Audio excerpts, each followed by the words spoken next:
Time Walk with Me. Hey everybody, welcome back to Time Walk with me. I am the Time Walker, and this is not simply my Saruman of many colors deck. That is because when I built this deck, I started with a concept, and that concept was to disrupt my opponent's tempo by bouncing their lands back to their hands. So just this once, I'm going to start the video by listing the cards in the bounce category, and describe the very confusing commander later.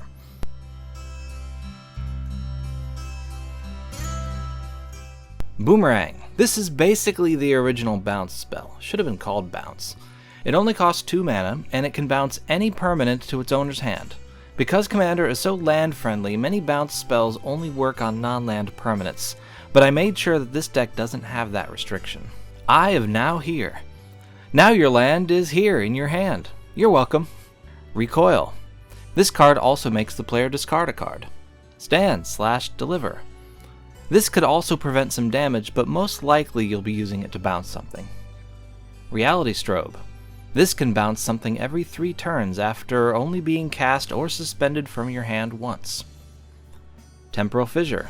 Storm is a perfectly reasonable ability and not game-breaking at all. Regress. It's just a little more expensive to cast than Boomerang, but it might be easier since only one of the mana in its mana cost has to be blue. Or you could call it a redundancy tax.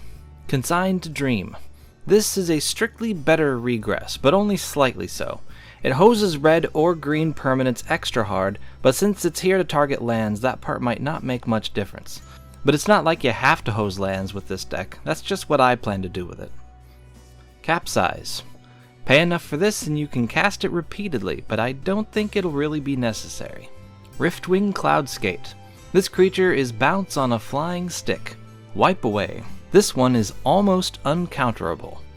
Rescind. If you don't need this bounce spell, you can cycle it and draw a different bounce spell. And Cyclone Summoner. This big guy bounces everything except for giants, wizards, and lands, which kinda goes against the spirit of the deck, but I thought it could still fit in well. Okay, now I'll tell you about Saruman. He is a 5/4 avatar wizard who costs 3 generic, 1 white, 1 blue, and 1 black mana to cast. He has a hefty ward which requires opponents to discard an enchantment, instant, or sorcery card from their hand in order to target him. Then the real fun begins.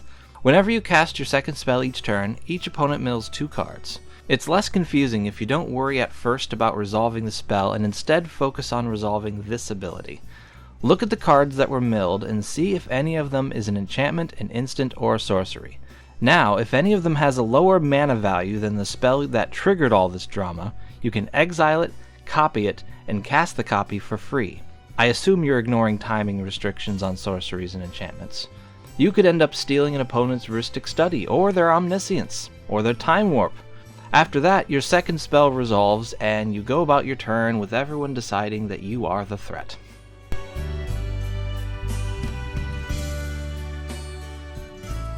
I called this category second spell triggers, but it's also for cards with regular spell triggers, as you'll see. Monk of the Open Hand, Monk Class, Clarion Spirit, Infernal Pet, Chrome Host Seed Shark, Octavia Living Thesis, Talrand Sky Summoner, Geralf this Fleshwright, or Geralf, I think it's Geralf, Razzle Dazzler, and Clever Lumimancer.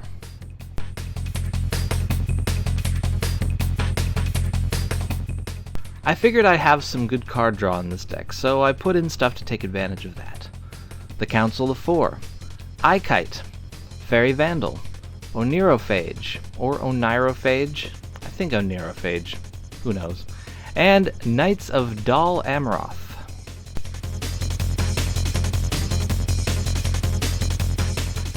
Speaking of draw, Howling Mine. This helps everybody, but it helps me more. Urza's Blueprints. This one only helps me, but it costs quite a bit. Gadwick the Wizened. This was almost the commander of this deck, making the themes bouncing and tapping my opponent's resources and creatures. But in the end, I went with a commander that gave me access to more colors. Nico Aris. This is here to give me shard tokens. Notion Rain. Stroke of Genius. Shorikai Genesis Engine. Step Between Worlds. This is an optional time twister for each player. Gem Lightfoot, Sky Explorer, This guy only gives you a card at the end of your turn if you haven't cast any spells from your hand, but I see it as a consolation prize. Plus it triggers all your second card and draw triggers. Pilfered Plans, and Teferi's Puzzle Box. This could make you public enemy number 1 at the table, but it ensures that you draw a lot of cards every turn.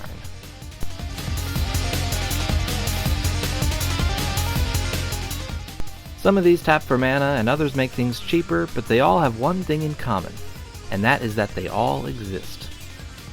Dungeon Map. I just kind of threw this in here because it taps for mana, but its dungeon ability could come in handy. Pristine Talisman, Sisay's Ring, Nightscape Familiar. This makes your bounce spells cheaper. Wayfarer's Bauble, Lotus Petal, Sapphire Medallion, Magnifying Glass, Cultivator's Caravan, Goldmere, Soul Ring.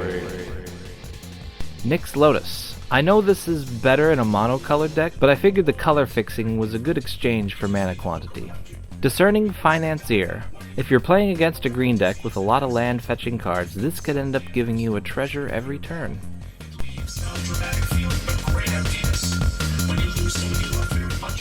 A bunch of these are clone and spell copying cards, so you can think of them as additional copies of the thematic creatures in this deck, or perhaps helpful things in an opponent's deck.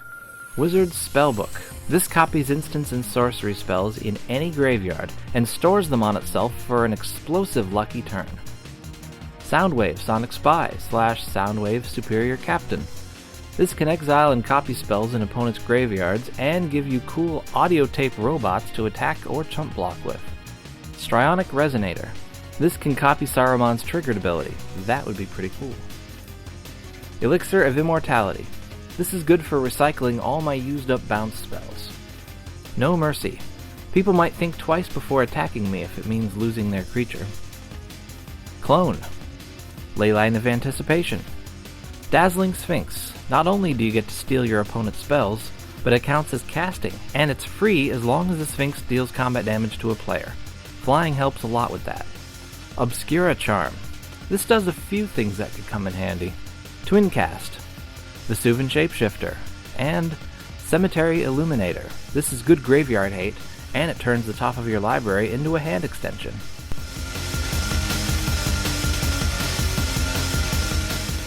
The reason I put lands into this deck is because you can tap them for mana and then cast spells with that mana.